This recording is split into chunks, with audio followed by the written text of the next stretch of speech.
الحمد للہ رب العالمین والعاقبۃ للمتقین والصلاة والسلام علی سید الانبیاء والمرسلین وعلی آلہ واصحابہ اجمعین اما بعد اعوذ باللہ من الشیطان الرجیم بسم اللہ الرحمن الرحیم قل هو اللہ احد اللہ الصمد لم یلد ولم یولد ولم یکن لہ کفوا احد صدق اللہ العظیم وصدق رسولہ النبی الکریم الامین اللہم صلی علی سیدنا و مولانا محمد معدن الجود والکرم وآلہ وصحبہ وبارک وسلم الصلاۃ والسلام علیک یا سیدی یا رسول اللہ وعلی آلک واصحابک یا سیدی یا حبیب اللہ۔ حمد و صلوات کے بعد ماہ نور و سرور، ماہ رمضان المبارک کی بابرکت پرکیف خوبصورت گھڑیاں اللہ نے ایک دفعہ پھر امت مسلمہ کو نصیب کی ہیں۔ اللہ تعالیٰ اس ماہ مبارک کو عالم اسلام کے لیے باعث خیر و برکت اور اس کی رحمتوں کے صدقے اللہ تعالیٰ امت کو عروج اور باقپن عطا فرمائے۔ آج رمضان المبارک کی بابرکت گھڑیوں میں پہلی تربیتی نشست ہے۔ آج کی گفتگو میں عقیدہ توحید کے تعلق سے چند گزارشات آپ کی خدمت میں عرض کرنی ہیں، اور میں نے یہ عرض کرنا ہے کہ عقیدہ توحید انسان کی زندگی پر کس طرح کے روحانی اثرات مرتب کرتا ہے۔ جس عقیدے کا انسان ہوتا ہے، جس نظریے کو وہ مانتا اور جانتا ہے، اس کے لازمی اثرات اس کی روحانی زندگی پر ہوتے ہیں۔ اسلامی عقائد میں سے بنیادی عقیدہ عقیدہ توحید ہے۔ اللہ تعالیٰ کی ذات اور صفات میں اسے یکتا اور تنہا ماننا، ذات و صفات میں کسی کو کبھی شریک نہ ٹھہرانا، یہ عقیدہ توحید ہے۔ اسی نظریے کی تبلیغ کے لیے اللہ تعالیٰ نے تمام انبیاء کرام علیہم السلام کو مبعوث فرمایا۔ یہی عقیدہ توحید ہے جو نبی کریم صلی اللہ تعالیٰ علیہ وسلم کی کامل غلامی سے بندہ مومن کو نصیب ہوتا ہے، اور پھر وہ انسان کی زندگی میں اور اس کی طبیعت میں انقلاب برپا کر دیتا ہے۔ قرآن حکیم کی معروف، مختصر، جامع اور انتہائی بابرکت سورہ اخلاص عقیدہ توحید کو بیان کرتی ہے۔ اللہ کریم نے ارشاد فرمایا قل هو اللہ احد، تم فرماؤ وہ اللہ ہے اور وہ ایک ہے۔ اللہ الصمد، اللہ بے نیاز ہے۔ لم یلد ولم یولد، نہ اس کی کوئی اولاد ہے اور نہ وہ پیدا کیا گیا ہے۔ ولم یکن لہ کفوا احد، اور اس کا کوئی ہمسر نہیں، اس کا کوئی جوڑ نہیں۔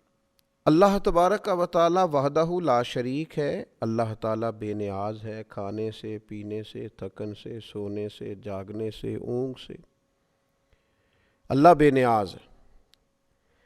اللہ تبارک و تعالی کی نہ کوئی اولاد ہے، نہ اس نے کسی کو جنا ہے، نہ وہ جنا گیا ہے، اور اس کا کوئی ہمسر نہیں۔ یہ مضبوط عقیدہ ہو۔ کائنات کا خالق، مالک، رازق، عزتیں اور ذلتیں جس کی حکمت کا تقاضا ہیں، وہ اللہ تعالیٰ ہے۔ اپنے بندوں پر نہایت مہربان ہے، کرم فرمانے والا ہے، رحمت کرنے والا ہے، غلطیوں سے درگزر کرنے والا ہے، دنیا اور آخرت میں اپنے بندوں پر رحمت کی نظر کرنے والا ہے۔ وہ کریم مالک جو دریاؤں میں مچھلیوں کو، جو بلوں میں چیونٹیوں کو، پتھروں میں کیڑوں کو، جو ہر کونے میں ہر مقام پہ بسنے والے انسانوں کو رزق عطا کرتا ہے۔ مالک حقیقی ہے، خالق حقیقی ہے، رازق حقیقی ہے۔ رحمان ہے، رحیم ہے، کریم ہے، ستار ہے، غفار ہے۔ وہ اپنی شانوں، صفتوں، کمالات اور اسماء مبارکہ میں ہر لحاظ سے بلند و بالا ہے، یکتا و تنہا ہے، اور اتنا کریم ہے کہ جس طرح کا بندہ اس کے ساتھ گمان کرتا ہے، مالک اسی طرح کا اس کے ساتھ معاملہ فرما دیتا ہے۔ مانگنے والوں کو رزق بھی دیتا ہے، عزت بھی دیتا ہے، صحت بھی دیتا ہے، اولاد بھی دیتا ہے، عمر بھی دیتا ہے، اور دیتا ہے تو بے حساب ہی دیتا ہے۔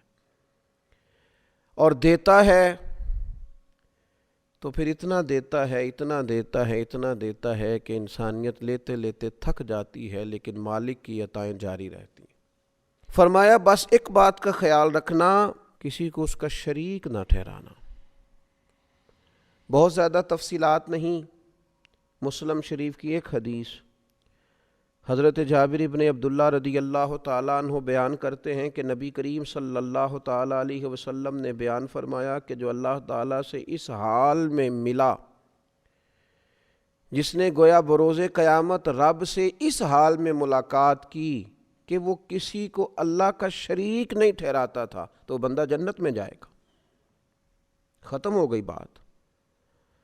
اور فرمایا جس نے اللہ سے اس حال میں ملاقات کی کہ معاذ اللہ وہ کسی کو اللہ کا شریک ٹھہراتا تھا، وہ بندہ دوزخ میں جائے گا۔ رسول رحمت صلی اللہ تعالیٰ علیہ وسلم کی اس خوبصورت جامع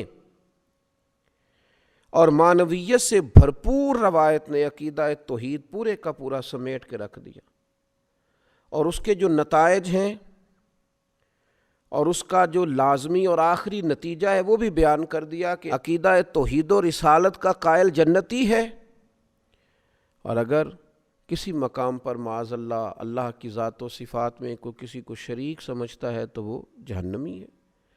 اب یہ عقیدہ توحید کہ انسان اللہ کو وحدہ لا شریک مانے، اللہ کو بے نیاز مانے، اللہ تبارک و تعالیٰ کو ہی رازق اور خالق مانے، اللہ تبارک و تعالیٰ کی ذات پر ہی اس کا بھروسہ ہو، پھر اگر عقیدہ توحید اس کا مضبوط ہو تو اس کی روحانی زندگی پر اس کے اثرات کیا ہوتے ہیں۔ 10 باتیں میں نے آپ کی خدمت میں عرض کرنی ہیں۔ عقیدہ توحید کے جو روحانی اثرات ہیں، انسان کے وجود کو، روح کو، ذہن کو قوت اور توانائی جو یہ عقیدہ دیتا ہے، وہ 10 باتیں اللہ کی توفیق سے آپ کی خدمت میں عرض کرنے جا رہا ہوں کہ طاقتور ترین اور مضبوط ترین اور وسیع الذہن اور وسیع القلب اور وسیع المزاج شخصیت عقیدہ توحید ترتیب دیتا ہے۔ سب سے پہلی بات یہ ہے کہ جب کوئی انسان اللہ کی توحید کا ماننے والا ہوتا ہے تو وہ تنگ نظر نہیں ہوتا، لسانی بنیادوں پر، علاقائی بنیادوں پر، رنگ و نسل کی بنیاد پر تقسیم نہیں ہوتا۔ کیوں نہیں ہوتا؟ اس لیے کہ وہ اس رب کا ماننے والا ہے جس نے زمین و آسمان کو بنایا۔ تنگ نظری نہیں پیدا ہوتی عقیدہ توحید کی برکت سے، تو مسلمان کبھی تنگ نظر نہیں ہوتا۔ عقیدہ توحید کا ماننے والا، توحید و رسالت کا ماننے والا، دروازہ رسول کی گدائی کرنے والا، اس کی سوچ بہت بڑی ہوتی ہے، دل بہت بڑا ہوتا ہے، اس کا مشرب وسیع و ظرفی ہوتا ہے، اس کے مزاج میں وسعت ہوتی ہے۔ اقبال کہنے لگے بازو تیرا توحید کی قوت سے قوی ہے، یعنی تیرے بازوؤں کے اندر جو طاقت ہے وہ اللہ کی توحید کی ہے۔ اب اس کا نتیجہ کیا ہے؟ بازو تیرا توحید کی قوت سے قوی ہے، اب تو کسی وطن میں بند نہیں ہو سکتا۔ اسلام تیرا دیس ہے اور تو مصطفی ہے، پھر ساری دنیا تیرا وطن ہے، چونکہ ساری دھرتی اللہ کی ہے۔ رسول پاک صلی اللہ تعالیٰ علیہ وسلم کا تو غلام ہے، تو مصطفی ہے، لہذا مسلمان عقیدہ توحید والا کبھی تنگ نظر نہیں ہوتا۔ وہ بڑی بات کرتا ہے، بڑی سوچ رکھتا ہے، بڑے ارادے کرتا ہے، بڑے منصوبے بناتا ہے، اس کی اٹھان بڑی ہوتی ہے، اس کا باکپن بڑا ہوتا ہے، اس کا بات کرنا بڑا وسعت رکھتا ہے، اس کے ظرف میں بڑی گنجائش ہوتی ہے۔ دوسری بات یہ ہے کہ عقیدہ توحید انسان کے اندر بلا کی غیرت پیدا کرتا ہے، اس لیے کہ عقیدہ توحید کا ماننے والا انسان یہ اچھی طرح جانتا ہے کہ تمام طاقتوں کا مالک اللہ تعالیٰ ہے، اس میں عزت نفس پیدا ہوتی ہے، وہ کسی کو خاطر میں نہیں لاتا، وہ کہتا ہے میں کسی سے کیوں ڈروں، میں کسی دنیا دار کے سامنے سہما کیوں رہوں، وہ کسی مقام پر بھی اپنی عزت نفس کو داؤ پہ نہیں لگاتا، کیونکہ طاقتوں کا مالک تو اللہ ہے، اللہ اکبر ہے۔ باقی سب انسان چھوٹے ہیں، پست ہیں، کو بڑا ہے تو صرف اللہ جل شانہ، یا وہ بڑا ہے جسے رب بڑائی عطا کرے، جسے اللہ عزت عطا کرے، جسے اللہ وقار عطا کرے، جسے اللہ تبارک و تعالی شان عطا کرے۔ پھر تیسری بات یہ ہے کہ عقیدہ توحید انسان کے اندر عاجزی پیدا کرتا ہے، متکبر نہیں ہونے دیتا، کیونکہ اس کا خیال ہوتا ہے انسان کا کہ میرے پاس جو کچھ بھی ہے میرے رب کا ہے، ذاتی تو ہے ہی نہیں، کسی غرور کا شکار نہیں ہوتا، اس کے پاس تو نعمتیں بڑھتی جاتی ہیں تو پیشانی اس کی رب کے حضور جھکتی جاتی ہے، اللہ تعالیٰ اس کو عطا کرتا جاتا ہے تو جیسے جیسے درخت کو پھل لگتا جاتا ہے ٹہنیاں جھکتی جاتی ہیں، اس کی عاجزی میں اضافہ ہوتا جاتا ہے، اور رسول کریم صلی اللہ تعالیٰ علیہ وسلم نے فرمایا جو اللہ کی رضا کے لیے عاجزی کرے اللہ اسے عزت عطا فرماتا ہے۔ عقیدہ توحید انسان کے اندر عجز پیدا کرتا ہے، اس کے مزاج میں جھکاؤ پیدا کرتا ہے، انانیت، تکبر، ان بیماریوں سے اسے نکال دیتا ہے۔ چوتھی بات یہ ہے کہ عقیدہ توحید رکھنے والا انسان وہ جانتا ہے، وہ اس بات کو سمجھتا ہے، اس کا ذہن بن جاتا ہے کہ مجھے کبھی بھی عقیدہ توحید کا رکھنے والا انسان کبھی بھی ناانصاف نہیں ہوتا، ظالم نہیں ہوتا، وہ عادل ہوتا ہے، ناانصافی نہیں کرتا۔ کیوں؟ کہ اسے پتہ ہوتا ہے اگر میں تھوڑی سی یہاں ناانصافی کروں گا تو میرا مالک مجھے دیکھ رہا ہے، صبح قیامت انصاف کر دے گا، ہر ظلم کا حساب دینا پڑے گا مجھے، قیامت کے دن اللہ کے حضور حاضر ہونا ہے۔ لہذا عقیدہ توحید انسان کو منصف مزاج بنا دیتا ہے۔ اللہ رسول کے ماننے والے کبھی بھی ظالم نہیں ہوتے، ناانصافیاں نہیں کرتے۔ پھر پانچویں بات یہ ہے کہ عقیدہ توحید کا ماننے والا شخص جو ہوتا ہے نا، کبھی مایوس نہیں ہوتا، اس کا دل نہیں کبھی ٹوٹتا، اس کے مزاج کے اندر کبھی کمزوری واقع نہیں ہوتی، اس لیے کہ وہ اس رب کا ماننے والا ہے جس نے کہا ہے لا تقنطوا من رحمت اللہ ان اللہ یغفر الذنوب جمیعا۔ تم نے کبھی اللہ کی رحمت سے نا امید نہیں ہونا، اللہ سارے گناہ معاف فرما دے گا۔ تو عقیدہ توحید انسان کے مزاج کو شگفتہ رکھتا ہے، کھلا ہوا رکھتا ہے، تازہ دم رکھتا ہے، امیدیں ہر وقت برقرار رہتی ہیں، مزاج ہر وقت تازہ رہتا ہے، طبیعت میں ہر وقت اٹھان رہتی ہے، کچھ کرنے کا جذبہ ہر وقت بیدار رہتا ہے، سستیوں سے، نکاہتوں سے، کمزوریوں سے، کمزور باتوں سے۔ عقیدہ توحید کا ماننے والا بچا رہتا ہے، روحانی تازگی نصیب ہوتی۔ چھٹی بات، عقیدہ توحید رکھنے والے آدمی کے اندر عزم بہت ہوتا ہے، حوصلہ بہت ہوتا ہے۔ کیوں؟ اس لیے کہ عقیدہ توحید رکھنے والا آدمی جو کام بھی کرتا ہے رب کی رضا کے لیے کرتا ہے۔ جو کام انسان دنیاوی لالچ کے لیے کرے، حرص و ہوس کے لیے کرے، وہ کام بندے کو تھکا دیتے ہیں، محدود کر دیتے ہیں، کمزوری اس میں ظاہر ہوتی۔ لیکن جب بندہ رضا الہی کے لیے نکلتا ہے، پھر عزم ہے، حوصلہ ہے، پھر تو انسان جان بھی خوشی خوشی دے دیتا ہے، پھر تو سر کٹانے میں بھی لطف آتا ہے۔ وہ کسی نے کہا تھا کہ غلامان محمد جان دینے سے نہیں ڈرتے، یہ سر کٹ جائے یا رہ جائے کچھ پرواہ نہیں کرتے۔ عقیدہ توحید نے مضبوط کر دیا ہے، عزم پیدا کیا ہے، حوصلہ پیدا کیا۔ اور ساتویں بات یہ کہ عقیدہ توحید انسان کو کمزوری سے نکالتا ہے، بہادر کر دیتا ہے بندے کو، اس لیے کہ وہ زبردست طاقت والے رب کا ماننے والا ہے، وہ اللہ جل جلالہ کا ماننے والا ہے، وہ اللہ جل شانہ کا ماننے والا ہے، اللہ اکبر کا ماننے والا ہے۔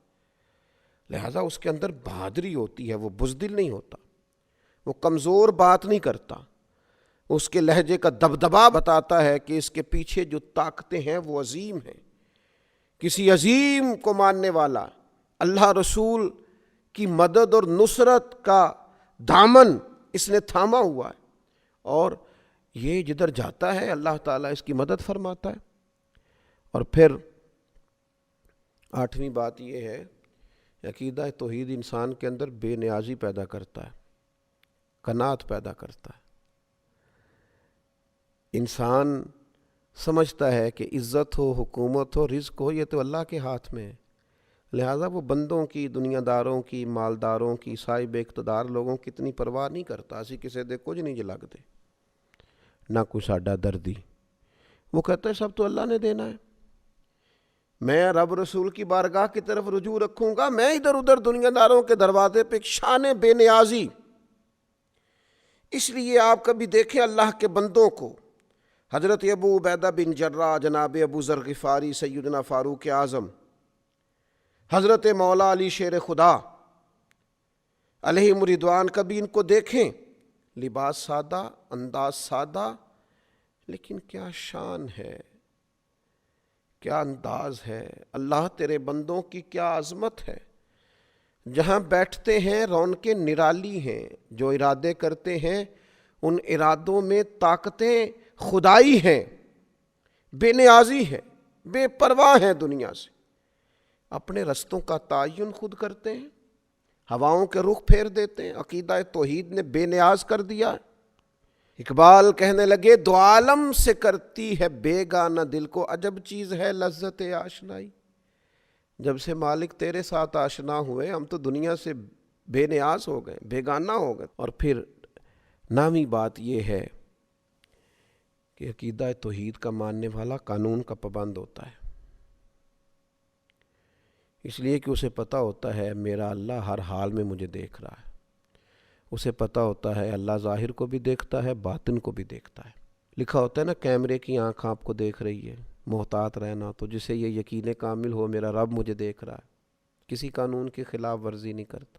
اپنی حرکات کو، سکنات کو، صبحوں کو، شاموں کو، جلوتوں کو، خلوتوں کو اللہ رسول کے قانون کا پابند رکھتا ہے، کیونکہ عقیدہ توحید کا ماننے والا ہے. اور 10ویں بات یہ کہ عقیدہ توحید انسان کے اندر قوت اور مساوات کو پیدا کرتا ہے. انسان سمجھتا ہے یہ ساری مخلوق اللہ کی پیدا کرتا ہے، وہ کسی کو حقیر نہیں جانتا، لوگوں سے پیار کرتا ہے. رب کی مخلوق اسے اچھی لگتی. الخلق و یال اللہ، حضور نے فرمایا مخلوق اللہ کا کنبہ ہے. جب وہ عقیدہ توحید کا قائل ہوتا ہے پھر اللہ کی مخلوق سے پیار کرتا ہے، پھر مساوات کرتا ہے، پھر انسانوں کو حقیر نہیں جانتا.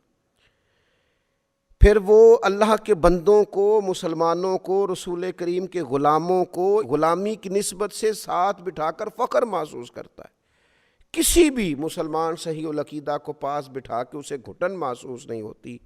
یہ 10 باتیں ایسی ہیں جو روح کو تازہ کر دیں، جو طبیعت میں ایک نورانیت پیدا کر دیں، جو مزاج کو شگفتہ کر دیں.